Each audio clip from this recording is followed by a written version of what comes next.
Hello विद्यार्थियों, स्वागत है आप सभी का आपके अपने YouTube channel future foundation centre पर। आप सभी का लाइव क्लास स्टार्ट हो चुका है। आप सभी लोग जुड़ जाइए और जितने भी विद्यार्थी जुड़ चुके हैं एक बार सभी लोग कमेंट करेंगे। और अब स्टार्ट करते हैं इस क्लास को, यानी कि साइंस का क्लास आप सभी के लिए। ठीक है, जो कि आपका देखा जाए तो वेरी वेरी इंपॉर्टेंट आपका क्वेश्चन लिया गया है। इसमें जितने भी क्वेश्चन है आप सभी के बोर्ड पेपर के लिए बहुत ही इंपॉर्टेंट है। यानी कि तीनों से फिजिक्स केमिस्ट्री आपका देखा जाए तो बायो तीनों से है और वेरी वेरी इंपॉर्टेंट आपका ये क्वेश्चन है। तो आप सभी लोग जुड़िए और अपने दोस्तों मित्रों के पास भी शेयर कीजिए। जितने भी विद्यार्थी जुड़ चुके हैं एक बार कमेंट। प्रिंस निषाद, बहुत बहुत धन्यवाद प्रिंस जी जुड़ने के लिए। चलिए, ये क्वेश्चन देखा जाए तो सभी महत्वपूर्ण क्वेश्चन है।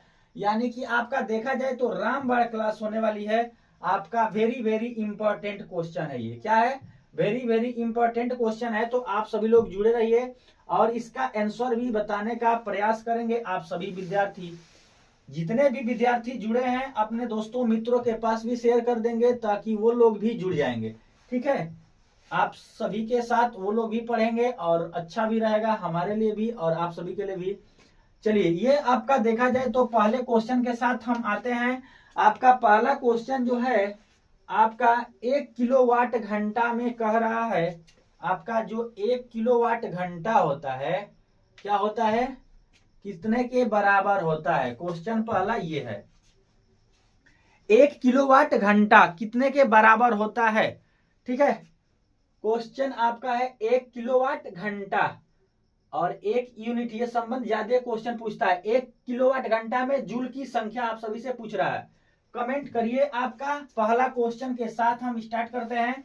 यानी आपका देखा जाए अगर 1 किलोवाट घंटा में 1 किलोवाट घंटा में तो आपका 3.6 गुणे 10 के पावर 6 जूल होता है। यानी ये संबंध होता है। ठीक है, 1 किलोवाट घंटा में कितना जूल होता है तो 3.6 गुणे 10 के पावर 6 जूल होता है। और यह आपका 1 किलोवाट घंटा जो होता है 1 यूनिट के बराबर होता है। यह भी ज्यादा पूछता है, किसके बराबर होता है? तो 1 यूनिट के बराबर होता है। किसके बराबर होता है? तो 1 यूनिट के बराबर होता है। यानी इसका आंसर देखा जाए तो आप सभी का करेक्ट जो होगा डी ऑप्शन करेक्ट हो जाएगा। क्या होगा? डी ऑप्शन आप सभी का करेक्ट हो जाएगा। अब आते हैं अगले नंबर क्वेश्चन के साथ। यानी अगला क्वेश्चन कह रहा है कि एक अश्व शक्ति, यानी जिसे हम हार्स पावर इंग्लिश में कहते हैं, एक हार्स पावर कितने के बराबर होता है? ऑप्शन ए दे रहा है 726 वाट, बी ऑप्शन कर रहा है कि 736 वाट और सी ऑप्शन कर रहा है कि 746 वाट, डी ऑप्शन 756। तो देखिए, एक आपका हर्स जो पावर होता है वह 746 वाट के बराबर होता है। किसके बराबर होता है? तो 746 वाट के बराबर होता है, जो कि डी ऑप्शन क्या होगा? करेक्ट हो जाएगा। क्या होगा? डी ऑप्शन आप सभी का करेक्ट हो जाएगा। जितने भी विद्यार्थी आप सभी को डी सी ऑप्शन बता रहे हैं, सी ऑप्शन आप सभी का क्या हो जाएगा? करेक्ट हो जाएगा। 746 वाट के बराबर होता है एक हॉर्स पावर और यह बड़ा मात्रक है। अब देखिए, ये क्वेश्चन जो है कह रहा है कि समान विद्युत शक्ति के ताप दीप्त बल्ब, कोई आपका बल्ब है, क्या है? आपका बल्ब है। ठीक है, और इस बल्ब की बात करें तो आपका बल्ब का काम क्या होता है? प्रकाश देना। क्या होता है? बल्ब का काम है आपका प्रकाश उत्पन्न करना। ठीक है, प्रकाश उत्पन्न करना। उसके बाद से फिर कह रहा है कि एक हीटर है। क्या है आपका? हीटर आपका, ये हीटर दिया हुआ है। ठीक है, क्या आपका हीटर दिया हुआ है? तो हीटर का काम क्या होता है कि यह विद्युत ऊर्जा को एब्जॉर्ब करके यह ऊष्मा ज्यादा देता है। क्या करना है? इसका काम यह होता है कि यह ऊष्मा अधिक से अधिक ऊष्मन। प्रिंस बाबू ऐसा करो, क्वेश्चन नंबर के साथ दो ना। ऐसा है कि हम कंफ्यूज हो जा रहे हैं। जैसे अब सी दिए हो तो सी किसका है? ठीक है, अब हम तीसरे प्रश्न पे आ गए हैं, हम खुद कंफ्यूज हो जाएंगे। देखिए, अगर समान विद्युत शक्ति, इन दोनों का अगर शक्ति समान हो, यानी कि जो भी आपका दिया जाए विद्युत, आपका अगर इन दोनों का शक्ति समान रहा हो तो आपका विद्युत क्या करे, ये बल्ब क्या करेगा? पहले करंट को यह प्रकाश में सीधा का बदल देगा। यानी कि इस बल्ब का काम ही है कि बल्ब तुरंत जलता है तो यह प्रकाशमान हो जाता है।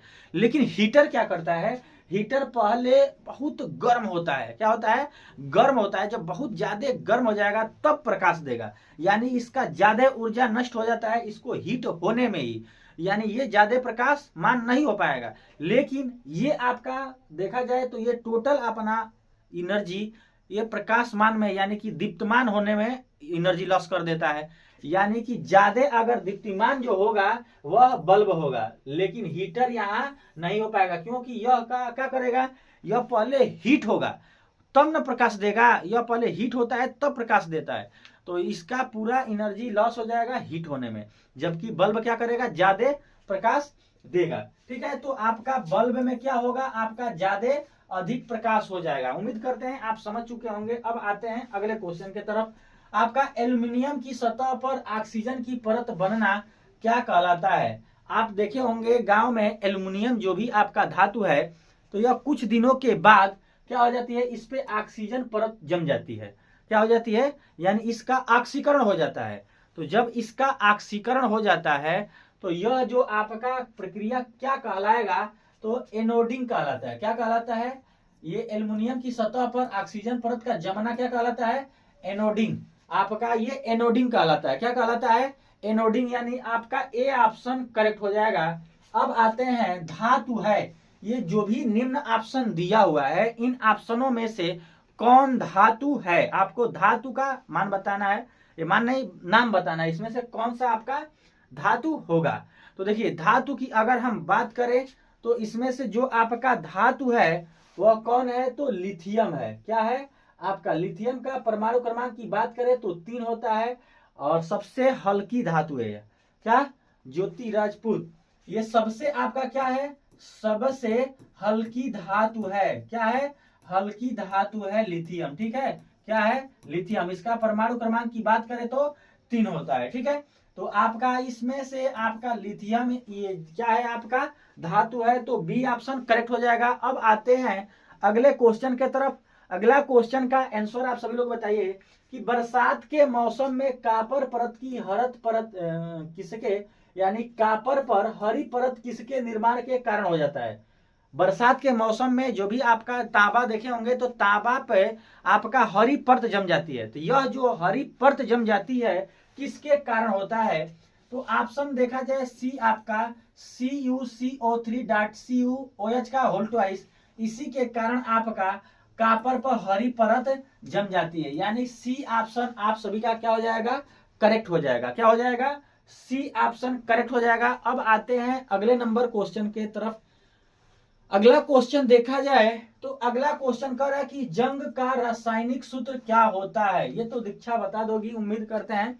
जल्दी से कमेंट कीजिए, गुड इवनिंग, जल्दी से कमेंट कीजिए आप सभी विद्यार्थी, जितने भी विद्यार्थी देख रहे हैं बताइए आप सभी लोग, इसका जंग का रासायनिक सूत्र क्या होता है।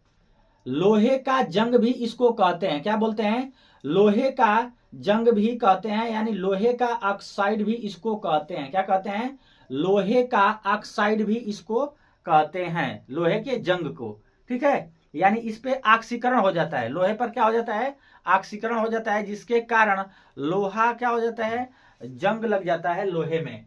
यानी आपका देखा जाए तो फेरिक ऑक्साइड Fe2O3 क्या होता है, यह होता है आपका Fe2O3.XH2H2O होता है। क्या होता है, 2H2O होता है, H2O, यानी सी ऑप्शन आप सभी का करेक्ट हो जाएगा। ठीक है, और इसके लोहे को ऑक्साइड भी कहते हैं, क्या बोलते हैं, लोहे का ऑक्साइड भी बोलते हैं। क्या बोलते हैं, लोहे का ऑक्साइड भी इसको कहते हैं, ये ध्यान रखिएगा। अब आते हैं अगले नंबर प्रश्न की तरफ, यानी अगला जो नंबर प्रश्न है आपका कह रहा है कि एक तेल के नमूने को, तेल का नमूना मतलब समझ रहे हैं ना, कि आपका अगर जैसे गेहूं चावल बेचा जाता है तो उसमें से थोड़ा सा दिया जाता है नमूना देखने के लिए कि इसका क्वालिटी क्या है। अगर इसी प्रकार से आपका क्या हो, अगर तेल का नमूने को लंबे समय तक संग्रहण करने के लिए निम्न में से किस गैस का प्रयोग किया जा सकता है? जब हमको किसी तेल के नमूने को अगर ज्यादा दिनों तक स्टोर करके रखना होगा तो उसको स्टोर करने के लिए निम्न में से किस गैस का हम प्रयोग करेंगे? तो देखिए, जो भी हम गैस का प्रयोग करेंगे वह निष्क्रिय होना चाहिए, यानी कि वह तेल से किसी प्रकार का कोई अभिक्रिया न करे, तो फिर वह तेल ज्यादा दिनों तक टिक जाएगा। अगर वह गैस अभिक्रिया कर लेगा तो फिर वह क्या हो जाएगा? नुकसान हो जाएगा, खराब हो जाएगा तेल। यानी निष्क्रिय गैस होना चाहिए। तो निष्क्रिय गैसों में हम अगर बात करें तो आपका He, हीलियम क्या है? निष्क्रिय गैस है। और नाइट्रोजन, यानी हीलियम या नाइट्रोजन का हम प्रयोग करके उस तेल के नमूने को हम क्या कर सकते हैं? ज्यादा दिनों तक हम स्टोर कर सकते हैं। क्या कर सकते हैं? ज्यादा दिनों तक हम क्या कर सकते हैं? स्टोर कर सकते हैं। यानी ऑप्शन आप सभी का डी करेक्ट हो जाएगा। क्या होगा? डी ऑप्शन करेक्ट हो जाएगा। निम्न में कौन आपातकालीन ग्रंथि कहलाती है? आपातकालीन ग्रंथि कौन कहलाती है? तो आपातकालीन ग्रंथि की बात करें तो एड्रिनल। क्या है? आपका एड्रिनल जो है आपका आपातकालीन ग्रंथ है। क्या है? आपातकालीन ग्रंथ है। यानी कि आपका देखा जाए तो यह एड्रिनलिन आपका हार्मोन को क्या करती है? श्रावण करती है। क्या करती है? एड्रिनलिन आपका हार्मोन का श्रावण करती है। क्या? एड्रिनलिन, ठीक है, हार्मोन का क्या करती है? ये श्रावित करती है। क्या है? हार्मोन, ठीक है। ये आपका ये आपातकालीन ग्रंथि से श्रावित होती है। चलिए, और यह किस समय, जैसे आप ज्यादा तनाव में रहेंगे, आप स्ट्रेस में रहेंगे, तो उस वक्त ये आपका हार्मोन्स जो होता है क्या होता है? आपका श्रावित होता है। वेरी गुड दीक्षा। अब आते हैं अगले नंबर प्रश्न की तरफ। आपका एक वैद्युत यूनिट जो होता है किसके बराबर होता है? जो पहला हम क्वेश्चन इसमें का बताए हैं, हम बोले हैं कि ये ज्यादा क्वेश्चन पूछा जाता है। एक यूनिट यानी कि 3.6 गुणे 10 के पावर 6 जूल क्या होता है? आपका 3.6 गुणे 10 के पावर 6 जूल होता है। और यह भी आपका एक यूनिट के बराबर होता है। एक यूनिट देखा जाए तो 1 किलोवाट घंटा को भी हम कहते हैं। क्या? एक यूनिट को, ठीक है, एक यूनिट को। तो आपका 1 किलोवाट घंटा क्या होगा? 1 किलोवाट घंटा, यानी आपका किलोवाट घंटा। किलोवाट घंटा को ही हम क्या कहते हैं? हम एक यूनिट कह सकते हैं। एक यूनिट किसके बराबर होता है? तो यहाँ पे लिखे हैं 3.6 गुणे 10 के पावर 6 जूल के बराबर होता है। अब आते हैं अगले नंबर प्रश्न की तरफ। अगला नंबर प्रश्न देखा जाए तो कह रहा है कि इंसुलिन किससे स्रावित होता है? इंसुलिन देखा जाए तो किससे स्रावित होता है? तो अग्न्याशय से। कौन स्रावित करता है? तो अग्न्याशय करता है। यानी इसका जो करेक्ट ऑप्शन होगा बी ऑप्शन करेक्ट हो जाएगा। इंसुलिन किसका स्रावित करता है? तो आपका देखा जाए यानी कि आपका अग्न्याशय जो किसका श्रावण करता है? तो इंसुलिन का। यानी करेक्ट ऑप्शन जो होगा आपका बी ऑप्शन करेक्ट हो जाएगा। अगले नंबर क्वेश्चन कहता है कि आपका प्रकाश के परावर्तन के कितने नियम होते हैं? प्रकाश के परावर्तन के कितने नियम होते हैं? आप सभी लोग बताने का प्रयास करेंगे। कोण आई बराबर जिसमें कोण आर दूसरा नियम होता है। यानी कि देखा जाए तो प्रकाश के परावर्तन के कितने नियम होते हैं? तो 2 नियम होते हैं। कौन कौन? तो आपका देखा जाए पहला कि आपतित किरण आपतन बिंदु पर खींचा गया विलंब तथा परावर्तित किरण, ये तीनों एक ही तल में स्थित होते हैं। ये हुआ पहला। और दूसरा ये कहता है कि आपका आपतन कोण इक्वल टू क्या होता है? परावर्तन कोण। तो आपका करेक्ट जो आंसर होगा ए ऑप्शन आप सभी का करेक्ट हो जाएगा। अब आते हैं अगले क्वेश्चन की तरफ। निम्न में कौन सा पदार्थ लेंस बनाने के लिए प्रयुक्त नहीं होता है? अब ये तो आप सभी लोग जान गए होंगे कि लेंस बनाने में किस पदार्थ का प्रयोग हम करते हैं और किसका क्यों नहीं करते हैं। ये रीजन आप सभी लोग जानते होंगे। यानी वैसे पदार्थ का लेंस बनाया जाता है जो पारदर्शी हो, यानी कि हमको आर पार दिखे, और जो पारदर्शी न हो उसका हम लेंस का उपयोग बनाने में नहीं कर सकते हैं। ठीक है, तो इसमें मिट्टी आपका दिया हुआ है। क्या? मिट्टी, जो कि डी ऑप्शन है। मिट्टी हमारा पारदर्शक नहीं है जिसके कारण इससे हम लेंस नहीं बना सकते हैं। तो डी ऑप्शन आप सभी का क्या होगा? करेक्ट आंसर हो जाएगा। आते हैं अगले क्वेश्चन के तरफ। अच्छा, थोड़ा सा एक बात बताइए कि क्वालिटी सही से जा रहा है कि नहीं, क्योंकि नेट आज देखा जाए तो बहुत स्लो चल रहा है, जिससे हम लैपटॉप में कमेंट सही से नहीं देख पा रहे हैं और लैपटॉप में हमारे एकदम बिल्कुल क्वालिटी डिम दिखा दे रहा है। तो आप सभी लोग अच्छा से देख ले रहे हैं, ये नहीं कि हम चला भी दें और ये क्लास का कोई मतलब ना हो। दीक्षा एक बार थोड़ा कमेंट करना कि क्या उधर से मतलब कि अच्छा से दिख रहा है कि नहीं। ऐसे नेट बहुत स्लो है, बहुत ज्यादा स्लो है, पता ना क्या है।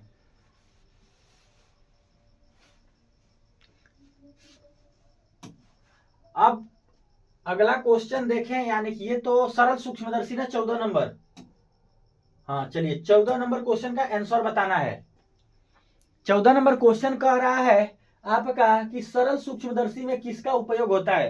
देखिए सरल जो भी सूक्ष्मदर्शी होता है, चलिए ठीक है तब चला देंगे। सरल सूक्ष्मदर्शी में किसका उपयोग होता है, तो आपका जिस तरह से आंख में उत्तल लेंस का प्रयोग होता है, उसी तरह से आपका सरल सूक्ष्मदर्शी में उत्तल लेंस का प्रयोग होता है।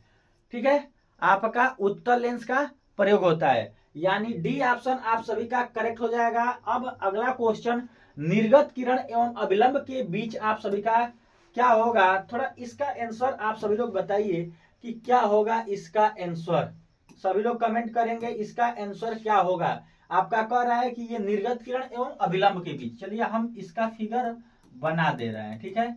यानी ये आपका देखा जाए तो ये क्या है, अभिलंब है। क्या है, अभी आपका लंब है, ठीक है, अभिलंब। तो हम यहां से अगर हम आपतित प्रकाश किरण को हम क्या करें, अगर दर्शाएं, तो ये हमारा कौन सा होगा, आपतित किरण। ठीक है, आपतित किरण। अब ये फिर परावर्तित होगी, जिसे हम निर्गत किरण कहते हैं, चाहे परावर्तित किरण। चलिए निर्गत किरण ही लिख दे रहे हैं, चाहे परावर्तित किरण। क्या बोलेंगे, परावर्तित किरण। ठीक है, परावर्तित किरण। अब रही बात की ये कह रहा है कि निर्गत किरण, जिसे हम परावर्तित किरण भी बोलते हैं, ठीक है, निर्गत किरण। अब ये निर्गत किरण एवं अभिलंब, तो हमारा इसके बीच बनने वाला कोण जो है, हम इस कोण को क्या कहते हैं, कोण आई, और इसको क्या बोलते हैं, कोण आर। यानी ये हमारा कोण जो आर होता है, इसको बोलते हैं क्या, परावर्तन कोण। क्या बोलते हैं, परावर्तन कोण। और यह आपका अभिलंब और निर्गत किरण के बीच में बनने वाला कोण होता है। क्या होता है, अभिलंब और आपका निर्गत किरण के बीच में बनने वाला कोण होता है, परावर्तन कोण बोलते हैं, जिसे कोण आर से प्रदर्शित करते हैं। यानी आप सभी का करेक्ट जो आंसर होगा, डी ऑप्शन करेक्ट हो जाएगा। क्या होगा, डी ऑप्शन करेक्ट हो जाएगा। अब आते हैं अगले क्वेश्चन की तरफ, किस दर्पण द्वारा प्रतिबिंब छोटा एवं सीधा बनता है। आंसर जल्दी से आप सभी लोग दीजिए। ऐसा कौन सा दर्पण है जिससे हमारा प्रतिबिंब सीधा और छोटा बनता है। सीधा भी बने प्रतिबिंब, आपका छोटा भी बने, दोनों प्रतिबिंब हमें मिलना चाहिए। तो ऐसा कौन सा दर्पण है। ऑप्शन में अगर हम देखें तो ऑप्शन आपका दे रहा है क्या, ऑप्शन उत्तल दर्पण। तो उत्तल दर्पण हमेशा जो प्रतिबिंब बनाता है सीधा बनाता है, और दूसरा इसका गुण ये है कि आपका छोटा भी बनाता है। चलिए, और ये अगर हम अवतल दर्पण में देखें तो यह आपका देखा जाए तो सीधा और उल्टा दोनों बनाता है। फिर आपका देखा जाए तो छोटा भी बनाता है। क्या बनाता है, आपका छोटा भी बनाता है, और देखा जाए तो बड़ा भी बनाता है, और फिर आपका वस्तु के बराबर भी बनाता है, यानी बराबर भी बनाता है। यानी तीनों यह देखा जाए तो इसमें गुण है। अब रहा समतल, तो समतल तो सीधा बनाता है, क्या, सीधा बनाता है, और क्या बनाता है, बराबर। सीधा और क्या बनाता है, आपका बराबर बनाता है। यानी जितना बड़ा वस्तु रहेगा उसका प्रतिबिंब उतना ही। यानी कि आपका ए ऑप्शन क्या हो जाएगा, करेक्ट हो जाएगा। उत्तल दर्पण का यह गुण है आपका 16 का ए ऑप्शन, वेरी गुड, बहुत बढ़िया। चलिए आते हैं अगले नंबर क्वेश्चन, कौन अधातु है। अधातु है, अधातु निम्न में से आपको अधातु बताना है। अधातु जिसमें विद्युत का क्या हो, कुचालक हो, जो ना, जो विद्युत का क्या हो, कुचालक हो। चलिए, तो अधातु इनमें से हमको ऑप्शन में से बताना है। सभी लोग कमेंट करेंगे, देखते हैं सबसे पहले किसका आता है, ऐसा किस विद्यार्थी का आंसर जो करेक्ट जल्दी से कमेंट कीजिए, देखते हैं किस विद्यार्थी का इसका आंसर सबसे पहले आता है। और यहां से देखा जाए कौन अधातु है, तो आपका देखा जाए तो कार्बन। कार्बन जिसको हम सी से इंडिकेट करते हैं, यानी ये आपका अधातु है। क्या है, अधातु है। यानी ए ऑप्शन ही क्या करेक्ट हो जाएगा। लेकिन सोडियम की हम अगर बात करें तो सोडियम Na, यह क्या है, आपका धातु है। सोडियम क्या है आपका धातु है। एल्युमिनियम की अगर बात करें तो इसका संकेत Al, और यह भी आपका क्या है धातु है। कैल्शियम की बात करें तो इसको Ca, और यह भी क्या है आपका धातु है। तो ए ऑप्शन आपका करेक्ट हो जाएगा। कार्बन क्या है अधातु है। ठीक है, अब आते हैं अगले नंबर क्वेश्चन। अगला क्वेश्चन कर रहा है कि उप धातु है। अब देखिए उप धातु की अगर हम बात करें उप धातु की, तो उप धातु देखा जाए तो आपका संख्या में 7 होता है, और उप धातु में हमारे धातु के भी गुण रहते हैं और आपके अधातु के भी गुण रहते हैं। यानी इन दोनों का गुण आपका मिलता है किसमें, आपका धातु और अधातु में। ठीक है, धातु और अधातु आपका देखा जाए उप धातु में तो धातु के भी गुण मिलते हैं और आपके अधातु के भी गुण मिलते हैं। यानी इसका आंसर जो हो जाएगा आपका यानी उप धातु में तो एंटीमनी, ये आपका Sb क्या है एंटीमनी। किस धातु के एंटीमनी आपका जो उप धातु होता है, उप धातु इसी का ये संकेत Sb है। क्या है Sb। जिंक धातु है, कैल्शियम सोडियम ये सभी धातु हैं। एंटीमनी क्या है आपका उप धातु है। ठीक है, चलिए तो आपका डी ऑप्शन करेक्ट हो जाएगा। एंटीमनी, जर्मेनियम, सिलिकॉन, ठीक है, बिस्मिथ, आपका ये सभी क्या है आपका उप धातु है। अब आते हैं 19 नंबर क्वेश्चन। 19 नंबर क्वेश्चन कह रहा है कि कोई धातु ऑक्सीजन के साथ अभिक्रिया कर उच्च गलनांक वाला यौगिक निर्मित करता है। अगर कोई धातु है, अगर ऑक्सीजन के साथ जब वह क्रिया कर ले रहा है तो उच्च गलनांक वाला यानी कि वो कठोर पदार्थ बन जा रहा है। तो फिर यह कह रहा है कि यह यौगिक जल में विलेय है, लेकिन वो जो यौगिक बना रहा है उसको अगर जल में हम घोल रहे हैं तो वो विलेय है। कह रहा है कि यह तत्व क्या हो सकता है।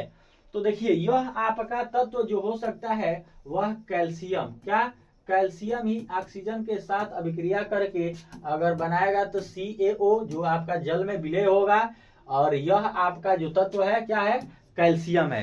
क्या है कैल्शियम है। ए ऑप्शन आप सभी का करेक्ट आंसर हो जाएगा। आते हैं अगले नंबर क्वेश्चन। खाद्य पदार्थ के डिब्बों पर जिंक के बजाय टिन का लेप होता है। आप देखे होंगे कि जो भी मतलब कि खाने वाला कुछ मिठाई अगर खरीदेंगे तो उनमें अंदर खूब चिकना और सफेद आपका देखा जाए तो ये लिपटा रहता है आपका पन्नी। ठीक है, और ये आपका देखा जाए तो क्यों ऐसा होता है। ऑप्शन ए दे रहा है कि टिन की अपेक्षा जिंक महंगा होता है। ठीक है, कह रहा है ना कि जिंक के बजाय टिन का लेपन किया जाता है, क्यों। फिर कह रहा है बी ऑप्शन टिन की अपेक्षा जिंक का गलनांक अधिक है। फिर टिन की अपेक्षा जिंक अधिक क्रियाशील है। तो आपका जानते होंगे क्या होता है, आपका देखा जाए तो potassium, sodium, calcium, magnesium, aluminium, zinc, ठीक है, आयरन, Fe, Sn, Pb, उसके बाद से आपका क्या आता है लेड टिन, SnPb आपका देखा जाए तो उसके बाद से आएगा कौन हाइड्रोजन, उसके बाद से आएगा copper, Ag, Au, Ag, Cu, Hg आता है, पारा आता है, उसके बाद से Ag आता है, उसके बाद से Au। यानी आपका देखा जाए ये टिन यानी Sn और जिंक Zn में SnZ में ज्यादा क्रियाशील कौन है। तो SnZn में देखें, अगर Sn यहाँ है Zn यहाँ है, यानी आपका ये टिन की अपेक्षा जिंक जो ज्यादा है क्रियाशील है। देखिए कह रहा है कि सी ऑप्शन टिन की अपेक्षा जिंक जो है अधिक अभिक्रियाशील है। यह अधिक अभिक्रियाशील होने के कारण हम किसका लेपन करते हैं, तो आप करते हैं किसका जिंक का यानी टिन का ना कम क्रियाशील है ना, तो टिन का किया जाता है। उम्मीद करते हैं आप समझ चुके होंगे। आते हैं अगले क्वेश्चन के तरफ, यानी कि निम्नलिखित तत्वों में से कौन विद्युत का सर्वोच्चम सुचालक है। सबसे अधिक सुचालक देखा जाए तो आपका चांदी होता है, यह सबसे अधिक चालक होता है, यानी कि चांदी जिसका संकेत Ag क्या होता है Ag। आप सभी का बी ऑप्शन क्या हो जाएगा करेक्ट आंसर हो जाएगा। अब आते हैं अगले क्वेश्चन के तरफ। अगला जो क्वेश्चन है आपका देखा जाए तो आपका 23 यानी कि आपका 22 नंबर, उप धातु कौन है, यानी धातु और अधातु दोनों का गुण पाया जाता हो तो एंटीमनी क्या है आपका एंटीमनी Sb क्या है एंटीमनी Sb जो है आपका उप धातु है। अगला क्वेश्चन पीतल है, तो पीतल आपका देखा जाए तो मिश्र धातु है। क्या? पीतल कापर और जिंक का यह मिश्र धातु है, कापर और जिंक का। कांसा पूछता है आपका, कांसा पूछता है, कांसा की बात करें तो कापर प्लस Sn टीन, ठीक है, ये होता है। आपसे और पूछ सकता है क्या? आपका देखा जाए तो सोल्डर पूछ सकता है। क्या पूछ सकता है? सोल्डर मिश्र धातु है किसका किसका? तो यह देखा जाए तो लेड टीन Pb और Sn का, ठीक है। और आपसे क्या पूछा जा सकता है? तो आप सभी से पूछा जा सकता है सोल्डर के बाद आपका देखा जाए तो आपका रोल्ड गोल्ड भी पूछा जा सकता है, ठीक है। रोल्ड गोल्ड की अगर बात करें, यानी कि जो महिलाएं पहनती हैं, रोल गोल्ड कहती हैं जिसको, आभूषण, इसमें क्या होता है? तो एल्युमिनियम होता है। क्या होता है? एल्युमिनियम। और आपका देखा जाए तो कापर होता है। क्या होता है? Aluminium copper. और एल्युमिनियम की बात करें तो इसमें 90% और कापर की बात करें तो इसमें 10%। ये मिक्स धातु होती हैं। क्या होती हैं? मिश्र धातु होती हैं। ये सभी आपका मिश्र धातुएं हैं जो आपसे पूछा जा सकता है ज्यादा तौर पे, ठीक है। तो इसको आप ध्यान में रखिएगा। आते हैं अब अगले प्रश्न की तरफ। अगला प्रश्न देखा जाए तो आयनिक यौगिक पूछ रहा है 24 नंबर प्रश्न में।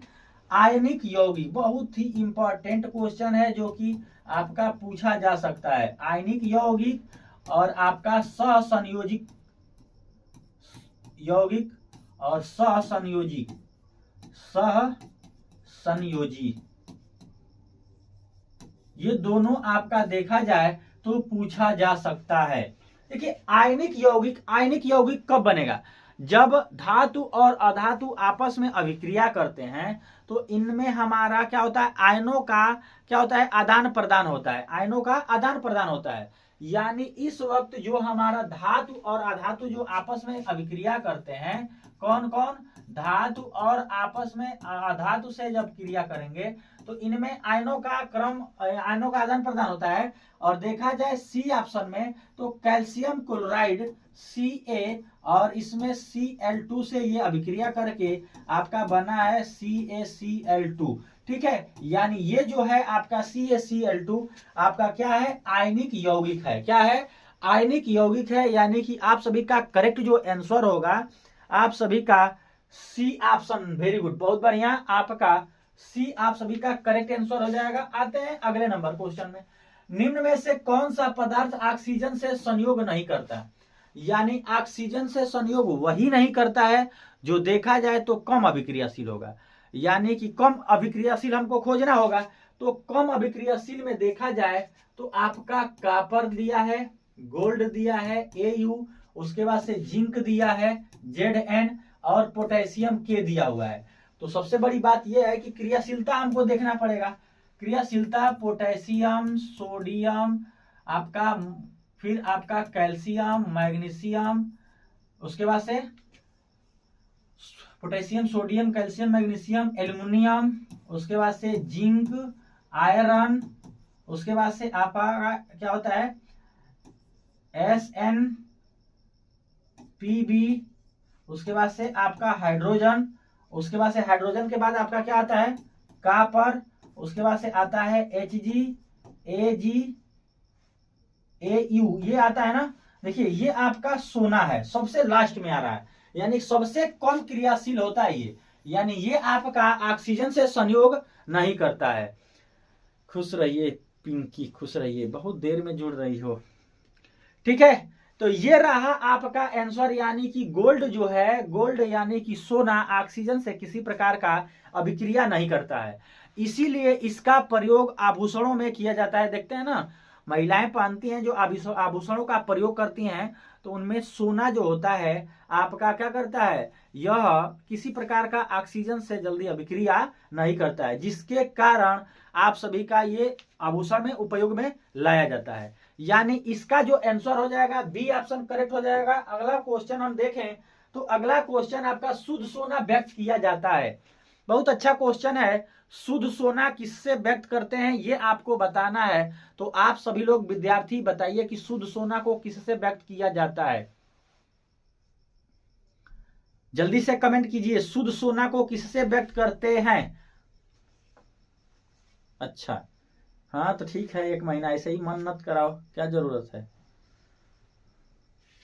मेहनत करो, बताइए इसका आंसर। शुद्ध सोना व्यक्त किया जाता है तो 24 कैरेट का ना, 24 कैरेट का शुद्ध सोना होता है, लेकिन शुद्ध सोना का प्रयोग मतलब नहीं किया जाता है जैसे आभूषण में, क्योंकि शुद्ध सोना देखा जाए तो बहुत नर्म होता है, जिसमें हम मिक्स कोई क्या मिलाते हैं अशुद्धि के रूप में, कोई दूसरी धातु मिला देते हैं उसमें अगर, तो वो थोड़ा कठोर हो जाता है, यानी कि लचीलापन दूर हो जाता है।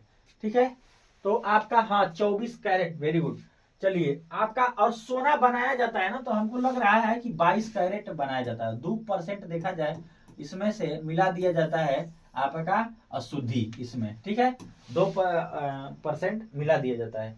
अब आते हैं अगले नंबर क्वेश्चन कि श्वेत प्रकाश में कितने वर्ण मतलब होता है रंग। श्वेत प्रकाश जो होता है, विजय नारायण शुक्ला, श्वेत प्रकाश में कितने रंग होते हैं, ये क्वेश्चन आप सभी के लिए है।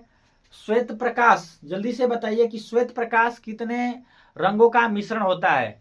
तो श्वेत प्रकाश की अगर हम बात करें तो श्वेत प्रकाश 7 रंगों का मिश्रण होता है, ठीक है, जिसको हम विबग्योर से क्या करते हैं, याद रखते हैं, क्या, विबग्योर से, ठीक है, यानी इनके वर्ण क्रम को विबग्योर से हम याद रखते हैं। 7 इसमें कलर होता है, और 7 कलर में आपका लाल रंग जो होता है, लाल का तरंग दैर्घ्य सबसे अधिक होता है।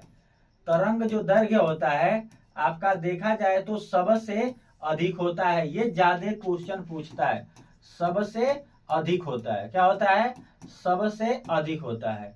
और आपका लाल का प्रकीर्णन देखा जाए, प्रकीर्णन की अगर हम बात करें तो आपका सबसे कम होता है, क्या होता है, सबसे कम होता है, ये आपका क्वेश्चन।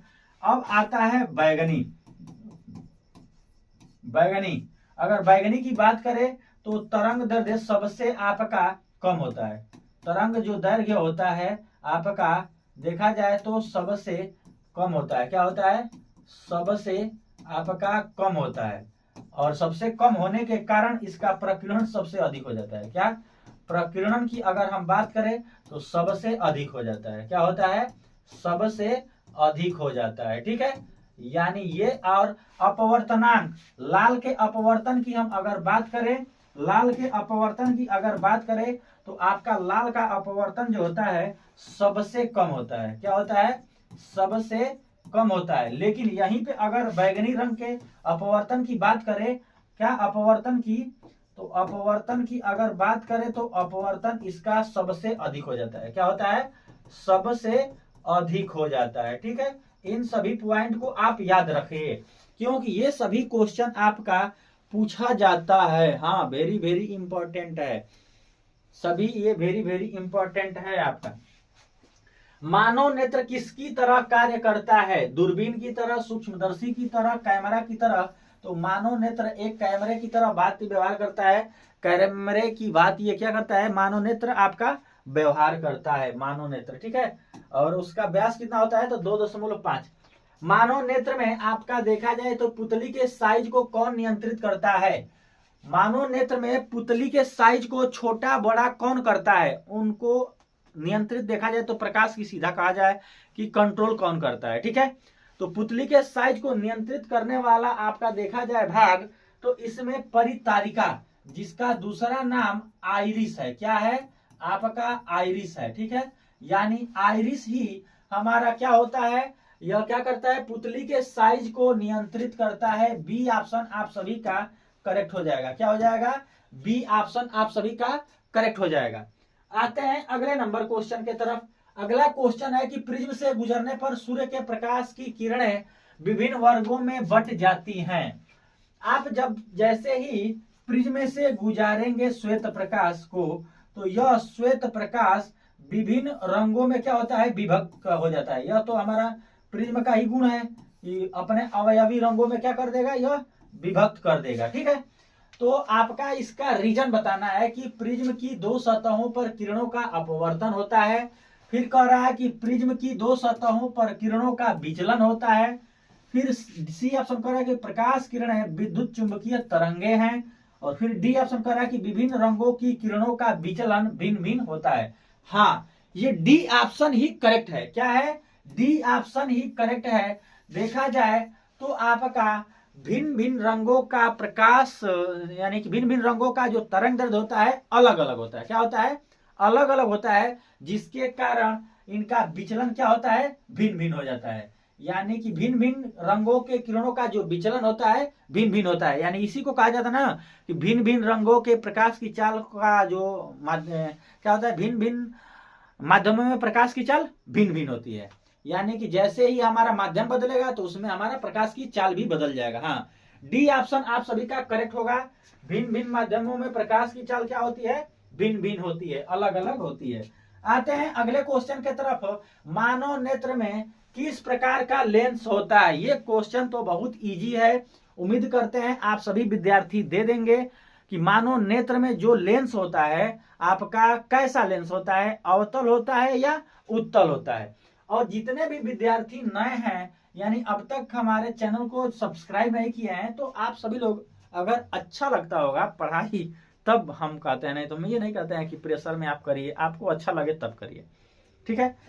तो इसमें लेंस कैसा होता है मानव नेत्र में? तो मानव नेत्र आपका देखा जाए तो एक उत्तल लेंस की भांति व्यवहार करता है।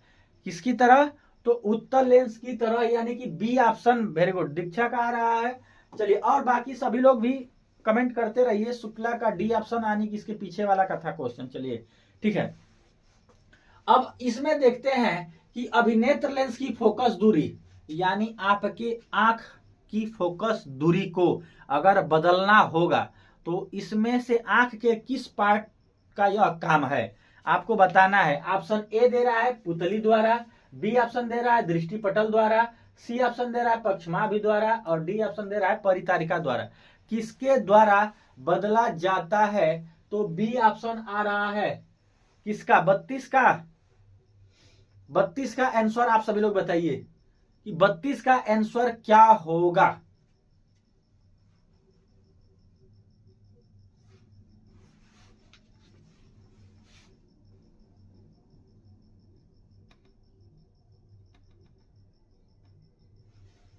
बत्तीस का आंसर आप सभी लोग दीजिए। देखिए, अगर 32 नंबर क्वेश्चन की हम बात करें तो आपका जो पक्षमाभि सिलियरी मांसपेशियां होती हैं, इनके द्वारा फोकस दूरी में हम परिवर्तन कर सकते हैं। फोकस दूरी में परिवर्तन करने वाला पक्षमाभि सिलियरी मांसपेशियां ही होती हैं। अब आते हैं प्रकाश के किस वर्ण के लिए तरंग दैर्ध्य अधिकतम होता है। अभी हम इसका बताया है कि जब प्रकाश आपका श्वेत प्रकाश का देखा जाए तो श्वेत प्रकाश में लाल रंग जो होता है, लाल रंग की तरंग दैर्ध्य सबसे अधिक होता है। किसका होता है? तो लाल रंग की तरंग दैर्ध्य सबसे अधिक होता है। अपवर्तन की बात करें तो इसका सबसे कम होता है। और आपका चाहे विचलन, ठीक है, अगर विचलन भी बात करें तो विचलन चाहे अपवर्तन, ये दोनों आपका सबसे कम होता है। ठीक, तो ए ऑप्शन आपका करेक्ट हो जाएगा। अब आते हैं अगले नंबर क्वेश्चन की तरफ, यानी कि 34 नंबर क्वेश्चन। मानव नेत्र में प्रवेश करने वाली प्रकाश की मात्रा को नियंत्रित करता है। वहां पे ऑप्शन कुछ और था, यहाँ पे ऑप्शन देखा जाए तो कुछ और है, लेकिन आंसर आपको बताना है। ऑप्शन भले कुछ और दे, लेकिन काम तो देखा जाए तो जो पूछेगा क्वेश्चन के अनुसार ही हमको बताना है। प्रकाश की मात्रा को नियंत्रित कौन करता है? तो आइरिस या परितारिका। इस परितारिका को ही हम क्या बोलते हैं? आइरिस बोलते हैं। क्या बोलते हैं? आइरिस बोलते हैं। यानी कि डी ऑप्शन हो जाएगा। यह पुतली के साइज को नियंत्रित करता है, चाहे प्रकाश की मात्रा को भी क्या करता है? नियंत्रित करता है। तो आपका करेक्ट ऑप्शन डी हो जाएगा। आते हैं अगले नंबर क्वेश्चन। जो नेत्र निकट की वस्तु को साफ साफ नहीं देख पाता, अच्छा, जो नजदीक को नहीं देख पा रहा है, इसका मतलब कि वो दूर की वस्तु को देख पा रहा है, तो दूर दृष्टि दोष हो गया उसके आंख में। क्या हो गया? दूर दृष्टि दोष हो गया। यानी उस नेत्र में कौन सा रोग है? तो दूर दृष्टि दोष। जब वह दूर की वस्तु को स्पष्ट रूप से देख रहा है तो दूर दृष्टि दोष। ठीक है, हाँ, वेरी गुड, डी ऑप्शन। किसका आंसर दे रहे हैं विजय नारायण शुक्ला जी? आप क्वेश्चन आंसर क्वेश्चन नंबर के साथ, जैसे 35 का कौन सा है तो 35 का ए बी सी ऐसे बोलिए ना आप। आंसर 35 का ए ऑप्शन, वेरी गुड। ठीक है, विजय नारायण शुक्ला बाबू, ऐसे क्वेश्चन के साथ आप दीजिए जिससे हमको समझ में आए। अब आते हैं मानव नेत्र के किस भाग पर वस्तु का प्रतिबिंब बनता है।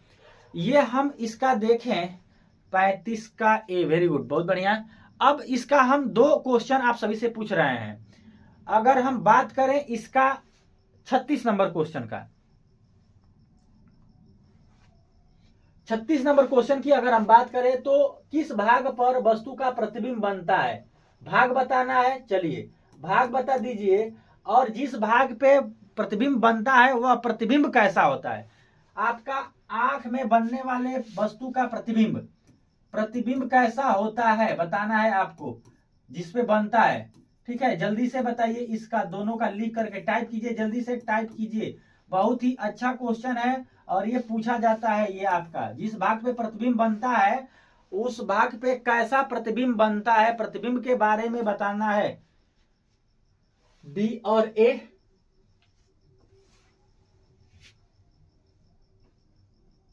डी और ए, ये क्या, इसकी प्रकृति बताइए। 36 का सी ऑप्शन, हाँ ये तो है, ठीक है। चलिए 36 का सी ऑप्शन है, लेकिन इस रेटिना पर बनने वाला प्रतिबिंब कैसा होता है, रेटिना पर बनने वाला प्रतिबिंब कैसा होता है, सभी लोग छाप दीजिए इसका। देखते हैं कितने विद्यार्थियों का पता है कि रेटिना पर, जो मनुष्य के आंख में रेटिना पर जो वस्तु हम देखते हैं उसका प्रतिबिंब बनता है, तो वह प्रतिबिंब कैसा होता है, उसकी प्रकृति क्या होती है। जल्दी से कमेंट कीजिए, इसका हम वेट करते हैं, देखते हैं सबसे पहले किस विद्यार्थी का आ रहा है जवाब कि जो रेटिना पर बनने वाला प्रतिबिंब होता है उसकी प्रकृति क्या होती है। अभी तक किसी विद्यार्थी का आया नहीं, टाइप करके जल्दी से कीजिए, साइट में भी आप टाइप कर देंगे तो हम समझ जाएंगे।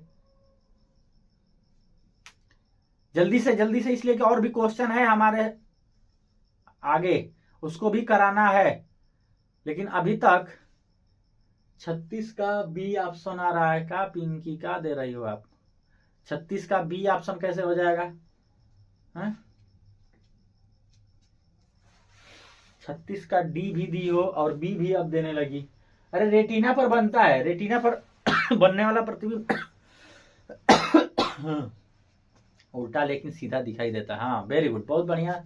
दीक्षा का आया है कि उल्टा होता है लेकिन हमें सीधा दिखाई देता है, जिसको हम बोलते हैं वास्तविक। क्या बोलते हैं, वास्तविक एवं उल्टा। ठीक है, जो हमको सीधा दिखाई देता है। हाँ दीक्षा का आंसर आया है, बहुत बढ़िया। आप लोग इतने लोग देख रहे हैं, बताइए इतने लोग जुड़े हुए हैं, और ऐसा जब बोलने लगते हैं कि आप आंसर दीजिए तो भागने लगते हैं आप, ऐसा पता ना क्या। बताइए देख रहे हैं और आंसर नहीं देंगे। बेंजीन का हमारा सूत्र क्या होता है, तो बेंजीन का कई बार बता चुके हैं, C6H6, C6H6 इसका क्या होता है, रासायनिक सूत्र होता है, जो कि सी ऑप्शन करेक्ट हो जाएगा। ठीक है, आते हैं अगले क्वेश्चन, यानी कि अक्रिय तत्व है। अक्रिय तत्व की बात करें, अक्रिय, ठीक है, अक्रिय या इसको हम निष्क्रिय भी कह सकते हैं। क्या बोल सकते हैं, निष्क्रिय भी हम बोल सकते हैं। तो निष्क्रिय में आपका क्या हो जाएगा, यानी कि देखा जाए तो कम क्रियाशील, अब यहां से बताना पड़ेगा, निष्क्रिय तो पूरा शून्य हो जाएगा। ठीक है, यानी अक्रिय में हमारा देखा जाए तो कार्बन तो आपका अधातु है। ठीक, हीलियम की बात करें तो He, ठीक है, और आपका देखा जाए सोना AU और हाइड्रोजन H, यानी ये आपका निष्क्रिय।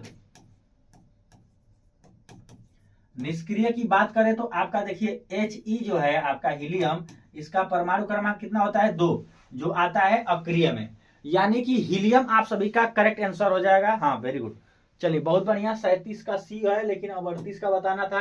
हीलियम आपका निष्क्रिय गैस है।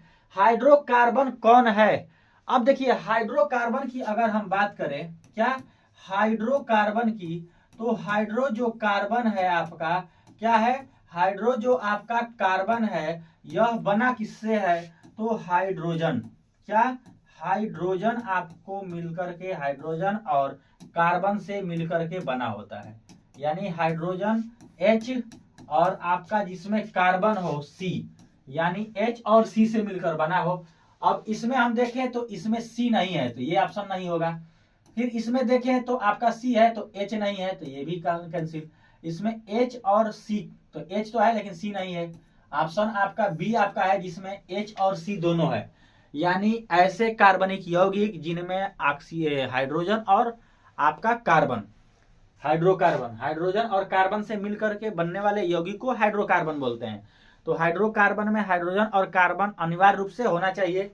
जिस यौगिक में हाइड्रोजन और कार्बन होंगे तो उसको हम हाइड्रोकार्बन बोलेंगे। अब आते हैं 40 नंबर, क्लोरीन। क्लोरीन की अगर हम बात करें, किसकी, क्लोरीन की, तो क्लोरीन का परमाणु क्रमांक हमारा 17 होता है, जिसका संकेत की बात करें तो Cl होता है। और इसकी संयोजकता की बात करें तो इसकी जो संयोजकता होती है, क्या होती है, संयोजकता जो होती है आपका यह 1 होती है। यानी आपका इसका अष्टक पूरा करने के लिए 1 इलेक्ट्रॉन क्या करता है, यह साझा करता है, यानी आपका 1 इलेक्ट्रॉन लेता है। तो आपका ए ऑप्शन करेक्ट हो जाएगा। ठीक है, क्या हो जाएगा, ए ऑप्शन करेक्ट हो जाएगा। और जितने भी विद्यार्थी नए हैं जो अब तक सब्सक्राइब नहीं किए हैं तो आप सभी लोग सब्सक्राइब भी कीजिएगा और अपने दोस्तों मित्रों के पास थोड़ा शेयर कीजिए। और डेली लाइव क्लास चलती है तो आप सभी लोग जुड़िए। और आप सभी लोग जितने लोग क्लास को अभी तक लाइक नहीं किए हैं आप सभी लोग लाइक भी कर दीजिएगा। हम तो कहते नहीं हैं, बहुत कम ही कहते हैं, इसलिए कि कंटेंट पे पूरा विशेष हमारा ध्यान रहता है कि कंटेंट सही से प्रोवाइड कर दें आप सभी को। जिससे अभी 2 ही लोग लाइक किए हैं तो आप सभी लोग थोड़ा सा एक बार लाइक कर देंगे, जिससे हमारा भी मनोबल बढ़ेगा। ठीक है, यानी हम ये समझेंगे कि हम पढ़ा रहे हैं तो आपको थोड़ा समझ में आ रहा है। ठीक है, चलिए अब अगले क्वेश्चन की तरफ बढ़ते हैं। वैसे कार्बनिक यौगिक जो कार्बन एवं हाइड्रोजन से मिलकर बने होते हैं, अभी हम बताए हैं कि कार्बन और हाइड्रोजन से मिलकर के बनने वाले यौगिकों को क्या कहेंगे। अभी पिछला क्वेश्चन में आया था 41 का आंसर बताइए। 41 नंबर क्वेश्चन का आंसर का इंतजार है, क्योंकि अभी हम फिर पिछले हम बताए हैं, यानी hydrocarbon. Okay, thank you Diksha, thank you. Hydrocarbon ना, यानी कि हाइड्रोजन और कार्बन से मिलकर के बनने वाले यौगिक को हाइड्रोकार्बन बोला जाता है। क्या बोला जाता है, हाइड्रोकार्बन। यानी आपका आंसर क्या हो जाएगा, डी ऑप्शन हाइड्रोकार्बन होता है। ठीक है, और एल्केन देखा जाए तो एल्केन का सामान्य सूत्र क्या होता है, CnH2n प्लस में क्या होता है, 2 होता है। एल्किन की बात करें तो CnH2n होता है, सामान्य सूत्र ज्यादा पूछता है। एल्काइन की बात करें तो CnH2n माइनस में 2 होता है। इन सब का IUPAC नाम लिखने के लिए तरीका, और दूसरी बात ये कि इनका सामान्य नाम यानी कि सामान्य सूत्र जो ये हम लिख दिए हैं, इन सबको याद रहना चाहिए, ये सभी पूछा जाता है आपका। अगला क्वेश्चन है जो 42 नंबर, OH का क्रियाशील मूलक है, यानी ऐसा कोई कार्बनिक यौगिक है, हाँ वेरी गुड, जिसका देखा जाए तो आपका क्रियात्मक समूह दिया हुआ है आपका क्या, आपका बांड OH। ठीक है, यानी R बांड OH। ये आपका OH किसका क्रियात्मक समूह है, तो एल्कोहल का। किसका है, एल्कोहल का। किसका है, तो एल्कोहल का, यानी कि सी ऑप्शन करेक्ट हो जाएगा। एल्कोहल का जो हमारा क्रियात्मक समूह होता है OH होता है। एल्डिहाइड की बात करें तो CHO होता है। कीटोन की बात करें तो CO होता है। ठीक है, ये सभी क्रियात्मक समूह आपको याद रखना है, इस पे आधारित आपको IUPAC नाम पूछा जाता है, तो IUPAC नाम भी आपको याद करके रखना है। और हाँ, आपका संडे को अमृत क्लास समझिए कि मैथ और साइंस दोनों लेकर हम आएंगे। टाइम अभी क्लियर नहीं कर पाएंगे, लेकिन आपका दोनों होगा क्लास, यानी कि लगभग देखें तो 3-3 घंटे का क्लास होगा। और आपका साइंस का ऑब्जेक्टिव क्वेश्चन होगा, और मैथ में देखा जाए तो ऑब्जेक्टिव और सब्जेक्टिव दोनों होगा। ठीक है, यानी कि पूरा फिजिक्स का रिवीजन लेकर आ रहे हैं संडे को। अब कल क्लियर करेंगे कि शाम को लें कि इसको सुबह में लें। ठीक है, बता दिया जाएगा, तो आप सभी लोग जुड़िएगा, यानी कि उसी वक्त हम याद भी करा देंगे आपको। देखा जाए तो आप 3 घंटा मेहनत करेंगे तो पूरा आपका फिजिक्स का ऑब्जेक्टिव क्वेश्चन क्लियर हो जाएगा। तो आप सभी लोग जुड़ने का प्रयास कीजिएगा। ये आपका आंसर कौन होगा, आपका सी ऑप्शन करेक्ट हो जाएगा। अब आते हैं अगले नंबर क्वेश्चन की तरफ, यानी अगला जो क्वेश्चन है, वैद्युत फ्यूज बना होता है। आप देखा जाए फ्यूज, क्या आपका फ्यूज देखा जाए तो फ्यूज जो आपका तार होता है यह पहले तो नंगा होता है। क्या होता है, यह नंगा होता है। इसको हम कभी भी कवर लगा करके फ्यूज तार को नहीं लगाते हैं, पहली बात तो यह है। और इस तार का गलनांक जो होता है, गलनांक जो होता है आपका बहुत कम होता है। क्या होता है, बहुत कम होता है। फिर और इसको हम परिपथ के श्रेणी क्रम में जोड़ते हैं। क्या जोड़ते हैं, श्रेणी क्रम में जोड़ते हैं। और तीसरी बात ये अगला नेक्स्ट पॉइंट कि इसको जीवित तार में जोड़ते हैं, यानी कि फेज में, जीवित तार में हम जोड़ते हैं, ठीक है। किसमें? जीवित तार, यानी कि जिसको हम PHASC फेज बोलते हैं। फेज लोग कहते हैं देहात में, फेज होता है। क्या होता है? फेज होता है। फेज में इसको जोड़ते हैं। और यह किसका बना होता है? तो यह जो फ्यूज तार होता है आपका टीन शीशा का, यानी कि कापर। ये कापर बहुत कम रहता है, लेकिन ये शीशा यानी कि आपका देखा जाए तो PB प्लस SN एकदम कंपलसरी रहता है। और इसमें ये बोला है तांबा भी, कापर बहुत कम रहता है, लेकिन लेड और टीन एकदम 100% रहता है। किसमें? तो फ्यूज तार में, ठीक है। अब आते हैं अगले नंबर क्वेश्चन की तरफ। यानी अगला क्वेश्चन देखा जाए तो चुंबक के सजातीय ध्रुवों के बीच, बहुत बढ़िया है। देखिए सजातीय ध्रुव यानी कि आपका देखा जाए तो प्लस प्लस और माइनस माइनस, तो प्रतिकर्षण होगा। क्या होगा? सजातीय ध्रुव रहेंगे तो प्रतिकर्षण होगा, लेकिन अगर विजातीय जब होगा तो आकर्षण। जैसे देखा जाए तो मेल और फीमेल में, ठीक है, मेल और फीमेल में क्या होता है आपका बहुत ज्यादा आकर्षण होता है आपका। इसी प्रकार से इसमें अगर हम विजातीय लेंगे, यह भी तो विजातीय, ये मान लीजिए कि पुरुष हो गया, क्या हो गया? पुरुष, और ये महिला हो गया, तो इनमें हमारा देखा जाए तो आकर्षण ज्यादा होता है। उसी तरह से इसमें भी अगर विजातीय होगा, क्या हो जाएगा? विजातीय हो जाएगा। तो विजातीय में आकर्षण क्या होता है आपका? ज्यादा होता है। लेकिन अगर सजातीय में, जैसे देखा जाए तो लड़कियों में झगड़ा बहुत जल्दी से होता है, लेकिन उसको अब लड़के लड़की में कर दिया जाए तो नहीं होगा, ठीक है। और लड़के लड़के में होता है तो आपका लड़के लड़कियों में नहीं होगा। विजातीय जब होगा ना तो उसमें आकर्षण आ जाएगा। आकर्षण के कारण उनमें झगड़ा नहीं होगा, यानी कि एक दूसरे को वो रिपल करना नहीं चाहेंगे, ठीक है। अब आते हैं सक्रियता श्रेणी में हाइड्रोजन के ऊपर के धातु। सक्रियता श्रेणी में आपका हम अभी बताए हैं कि पोटेशियम, सोडियम, कैल्शियम, मैग्नीशियम, आपका एल्युमिनियम, और आपका क्या आता है? जिंक, आयरन और iron, tin, lead, SN, PB, ठीक है। उसके बाद से आपका आता है हाइड्रोजन, उसके बाद से आता है copper, Hg, AU, HgAg, AU,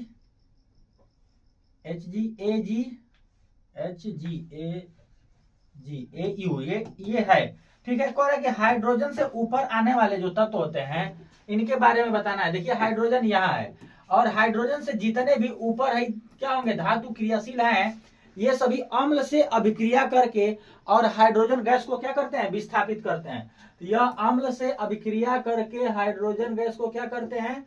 विस्थापित करते हैं। क्या करते हैं? अम्ल से अभिक्रिया करके यह हाइड्रोजन को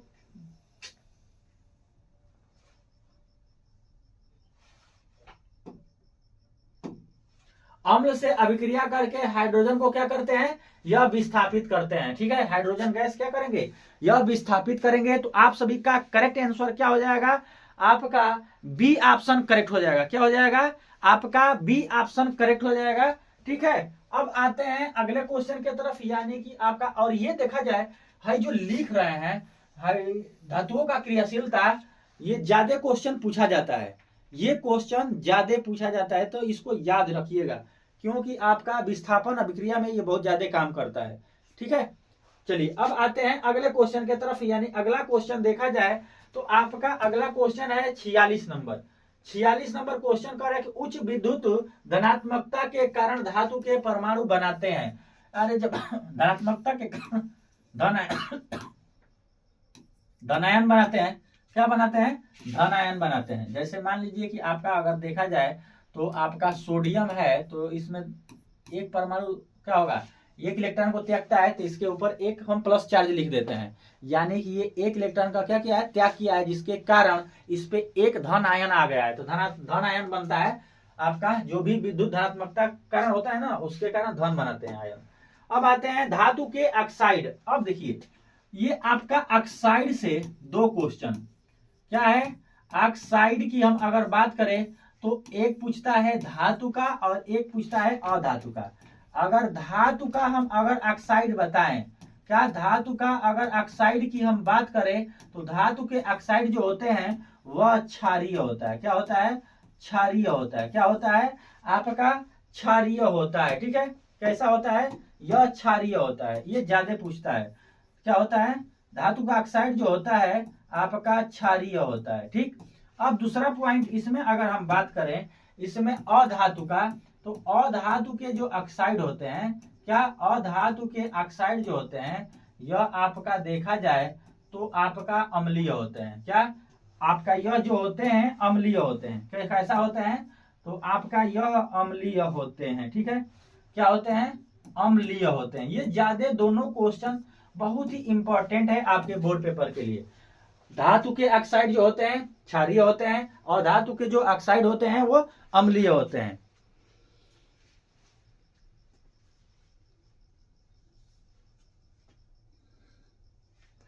बहुत बहुत धन्यवाद पिंकी, बहुत बढ़िया लिखी हैं आप। चलिए, ये इसका देखा जाए तो धातु के ऑक्साइड, तो धातु के ऑक्साइड क्या होता है, क्षारीय होता है। क्या होता है, धातु के ऑक्साइड क्या होता है, क्षारीय होता है। अब अगले क्वेश्चन की तरफ बढ़े हैं। अगला जो क्वेश्चन है, अयस्क से चुंबकीय अशुद्धियों को दूर करने के लिए उपयोग जो विधि होती है क्या होती है। देखिए, किसी भी अयस्क में अगर चुंबकीय अशुद्धि आ जाए, चुंबकीय अशुद्धि आ जाए तो आपका चुंबकीय अशुद्धि को हम चुंबक के द्वारा क्या कर सकते हैं, आकर्षित करके उसको निकाल सकते हैं। यानी कि इस विधि को, यानी चुंबकीय जब अशुद्धि आ जाएगा तो चुंबकीय अशुद्धि को दूर करने के लिए हम क्या करेंगे, हम चुंबकीय पृथक्करण विधि का प्रयोग करेंगे और इस विधि के द्वारा उसमें हम प्रयुक्त अशुद्धि को क्या करेंगे, निकाल सकते हैं आसानी से। क्या निकाल सकते हैं, निकाल सकते हैं हम आसानी से। ठीक है, अब 49 नंबर क्वेश्चन देखा जाए, सल्फाइड अयस्कों का सांद्रण, यानी जैसे अगर अयस्कों में सल्फाइड क्या हो जाता है, अगर अशुद्धि आ जाती है तो इसको हम फेन प्लवन विधि से हम क्या कर सकते हैं, दूर कर सकते हैं। फेन प्लवन विधि का मतलब ये होता है कि झाग विधि, आप जैसे सर्फ क्या करते हैं, पानी में घोलते हैं तो उस पर जो निकलता है झाग, जैसे गाय भैंस दुहा जाता है तो उसके बाल्टी में बन जाता है ना ऊपर झाग, तो इस विधि से हम उसी को फेन बोलते हैं। तो फेन प्लवन विधि से हम सल्फाइड अयस्कों की क्या कर सकते हैं, अशुद्धि को दूर कर सकते हैं, यानी सांद्रण करा जा सकता है। 50 नंबर क्वेश्चन, निम्नलिखित में कौन एल्युमिनियम का मिश्र धातु है। ये क्वेश्चन देखा जाए तो एल्युमिनियम का मिश्र धातु की बात करें तो हिंडालियम है। क्या है, आपका हिंडालियम है। हिंडालियम में देखा जाए तो आपका एल्युमिनियम होता है और आपका क्रोमियम होता है। क्या होता है, क्रोमियम होता है। उसके बाद से आपका देखा जाए तो मैग्नीज होता है। क्या होता है, मैग्नीज होता है। और आपका देखा जाए तो आपका एल्युमिनियम, क्रोमियम, मैग्नीशियम भी होता है। क्या होता है, आपका मैग्नीशियम भी होता है। ये सभी धातुएं इसमें होती हैं। यानी आपका हिंडालियम में एल्युमिनियम का मिश्र धातु है। किसका है, एल्युमिनियम का। यानी कि आप सभी का करेक्ट आंसर जो हो जाएगा वह क्या होगा, हिंडालियम। एल्युमिनियम का मिश्र धातु इसमें क्या है, हिंडालियम है।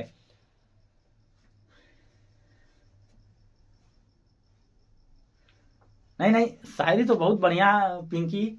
जैसे हम बोलना चाहेंगे, जैसे आप लोग कमेंट में भी देखते होंगे, विशाल यादव, हाँ विशाल बाबू कैसे हो। तो घमंड कभी बात का मत करना, मतलब घमंड किसी बात का मत करना क्योंकि मिट्टी से बने हैं। ये तो बात सही है कि घमंड किसी बात का मत करना क्योंकि मिट्टी का बने हैं, मिट्टी में मिल जाएंगे। और रोते हुए आए हैं तो रोते हुए हम चले जाएंगे। क्या रुलाते हुए चले जाओगी, ऐसा ही करोगी। लिखी है कि रुलाते हुए चले जाएंगे, नहीं रोते हुए चले जाएंगे, रुला कर थोड़े ना जाएंगे। ऐसा है, देखो कोई है नहीं जो रोएगा। बस जब तक हम लोग आए तब तक हमको लग रहा है कि हम अगर चले जाएंगे तो ये रोएंगे। वो कुछ घड़ी का है, एक प्यार मतलब लगाव एक दूसरे से, बाकी कुछ है नहीं।